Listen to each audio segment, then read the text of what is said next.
ఇప్పుడు రాష్ట్ర వ్యాప్తంగా ఈ మున్సిపల్ ఎన్నికల్లో జరగబోయేటువంటి ఈ మున్సిపల్ ఎన్నికల్లో ఇటు జనసేన కావచ్చు, టీడీపీ కావచ్చు, వీటన్నిటి యాక్టివ్గా పోటీ చేస్తాయనేది ఒక చర్చ. జనసేన అయితే రీసెంట్గా ప్రకటన కూడా చేసింది. సో ఇవన్నీ యాక్టివ్ అయితే కాంగ్రెస్కి ఏమైనా మైనస్ అవకాశం ఉంటుందా? ఇప్పుడు ఎవరు వచ్చినా మేము కాదనేది లేదు. మాకు ప్రజల మద్దతు పెరుగుతున్న పరిస్థితి. ఇప్పుడు ఎవరిని పోటీ చేయొద్దు, వాళ్ళు ఎందుకు వస్తుండ్రు, వీళ్ళు ఎందుకు వస్తున్నారు మనం అంటే ఆయనకి ఎవరు. కాబట్టి దాన్ని మేమే వ్యతిరేకించాం. ఎప్పటికైనా ఏదో రూపంలో ఎవరో ఒకరు ఎప్పుడు వస్తూనే ఉంటారు. ఒకరు పాజిటివ్ అవుతారు, ఒకరు నెగిటివ్ అవుతారు.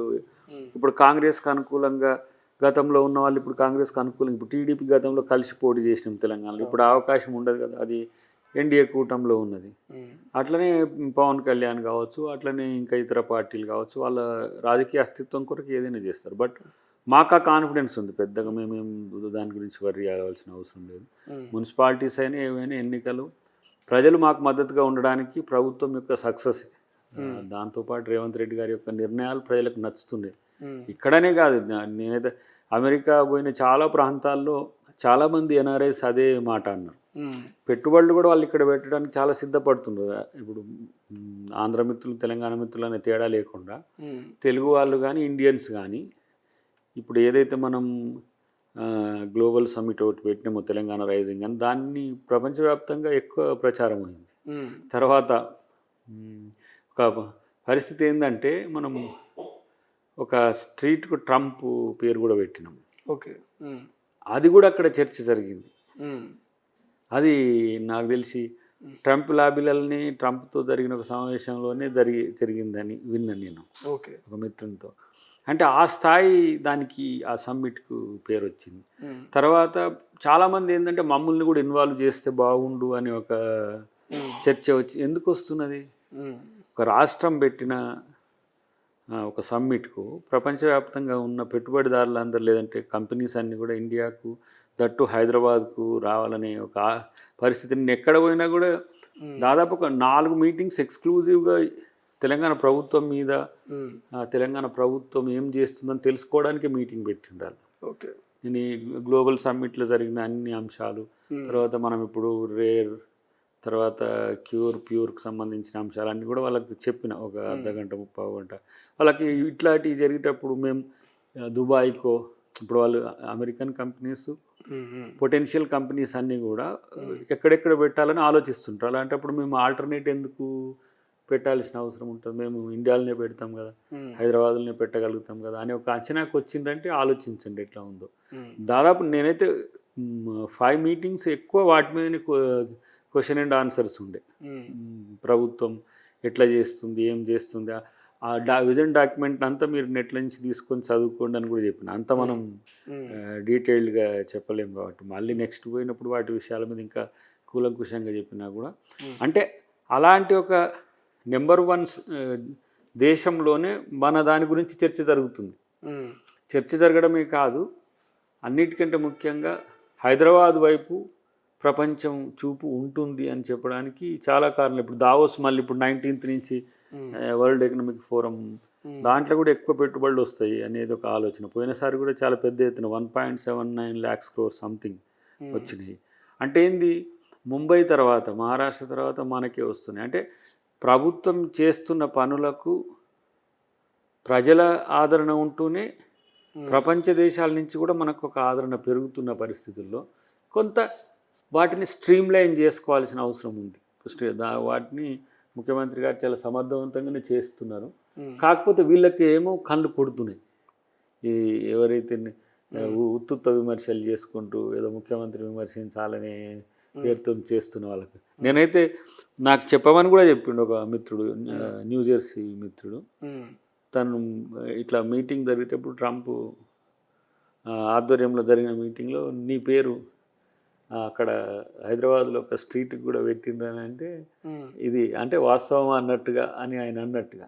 ఓకే, అంటే చాలామంది ఇప్పుడు ఏంది, ఇప్పుడు ట్రంప్ టవర్స్ అని అక్కడక్కడ ఇప్పుడు ఆయన కట్టుకునే ఉన్నాయి కదా, మనమేమో ఆయన అట్రాక్ట్ చేయడానికి అని కాదు. కొంతమంది ఇప్పుడు ఒక విజన్గా ఉండాలనుకున్నప్పుడు కొన్ని వ్యూహాలతో మనం ముందుకు పోతున్నప్పుడు అలాంటి ఆలోచనలు అధికారులు చేస్తారు, ప్రభుత్వం కూడా వాటిని అంగీకరించాల్సిన అవసరం ఉంటుంది.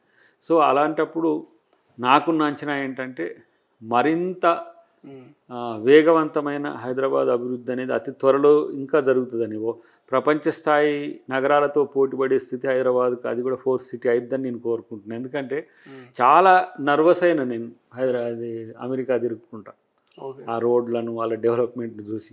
మనం కూడా ఆ స్థితికి పోవాలి. ఇప్పుడు ముంబై మనకు కొంత అంతో ఎంతో ఆ స్థితి ఉంది. ఇప్పుడు బెంగళూరు ఏమో ట్రాఫిక్తో ఇబ్బంది అయింది, చెన్నై ఏమో కొంత ఈ 0 MSL మీన్ సీ లెవెల్ ఉండడం వల్ల వరదలు ఎప్పుడు అదొక సమస్య. ఢిల్లీనేమో పొల్యూషన్ బాగా.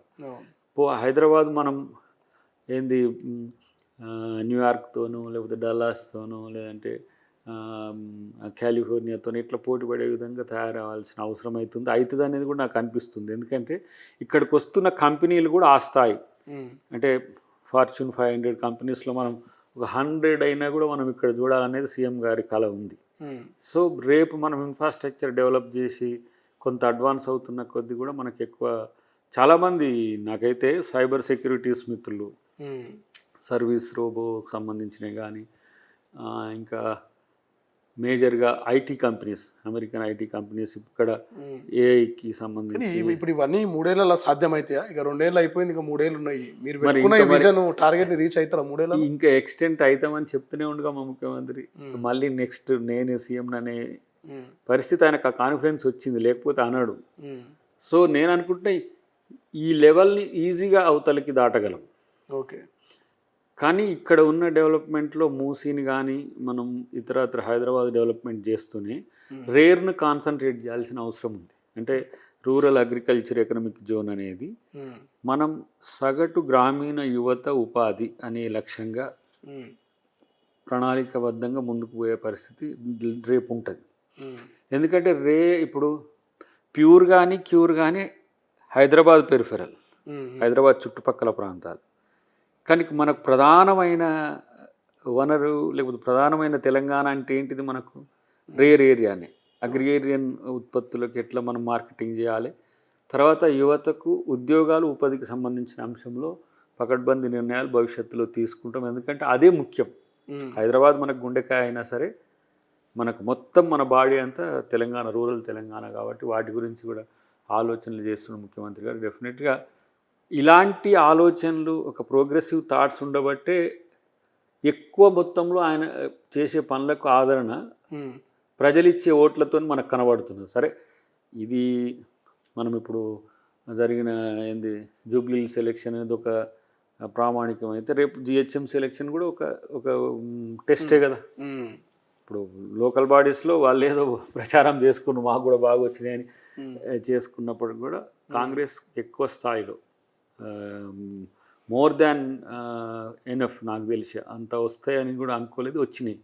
రేపు కూడా మున్సిపాలిటీస్లో కూడా మంచి మెజారిటీ వస్తుంది. అన్నిటికంటే ఎక్కువ రేవంత్ రెడ్డి గారి యొక్క డెవలప్మెంట్ మోడల్ని డెఫినెట్గా ప్రజలు అంగీకరిస్తున్నారు. అసలైన తొలి వెలుగు. ఫాలో వాట్సాప్ @తొలి వెలుగు official.